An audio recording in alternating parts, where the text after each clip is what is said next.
Great. Thank you, Sam, for inviting me to do this. I am honored to be talking to all of you. Sam and I, again, met in Heartfire and have been kind of sharing our journey together. And during that, he was able to kind of witness the last 6 months of Undercurrents Live as we've been traveling and creating and launching some pretty exciting pieces to it. I'll start kind of in the beginning. I was in music in my 20s, more on the management, production, promotion end of music, and it has always been something that I find quite passionate. It's kind of my soul fire, the thing that, in my opinion, I was put here on this earth to do, was to use music to move people to change things. I became a mom, so I kind of stepped out of music for a while, but about 5 years ago, stepped back in by opening a nightclub in Utah with a vision of creating a music venue where I could bring music acts from all over the country and work again with music. After I had done that for 2 or 3 years, partners had asked to come in and kind of take it to the next level. I then allowed them to buy me out because I wasn't getting enough hands-on of music that I was wanting to get, and felt there was still something more or greater out there that I was supposed to do. So after selling my club about 1.5 years ago, I went on a 6,000-mile road trip, which kind of led me also to discovering myself and really discovering my true mission, or what I see Undercurrents Live to be. In my 20s, I did music thinking I wanted to find that one musician, that one artist that I could take to a national platform, be the new Taylor Swift or the new great musician. Now what I'm finding in my self-discovery and looking at music as something to do long-term, my goal is now more to help thousands of musicians to just get better. If you're already at level B, then what can I do to help you to get to C or D? If you're already at D, how can I help you? Can we teach you to book better? Can we help communications and networking, all kinds of things that can really, truly help musicians. As most of you know, the music industry has been changing. It used to be the big record deal, they get discovered.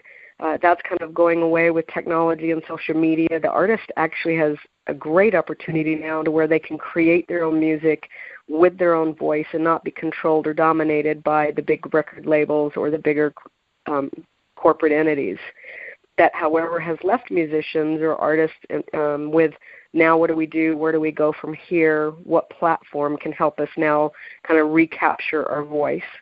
So Undercurrents Live started with a social media platform. I think some of you have signed up already. The whole intent is to take 3 components and put it in one place.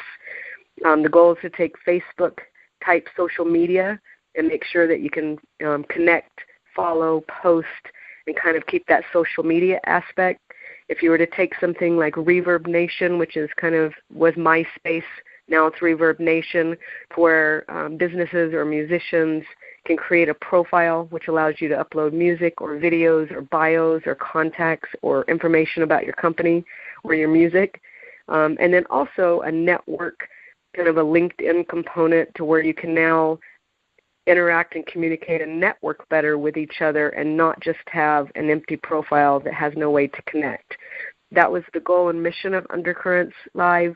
We launched a soft launch in June of last year and then bought a motorhome and traveled across the country to different festivals, different cities and events, kind of talking and seeing what was needed in the industry.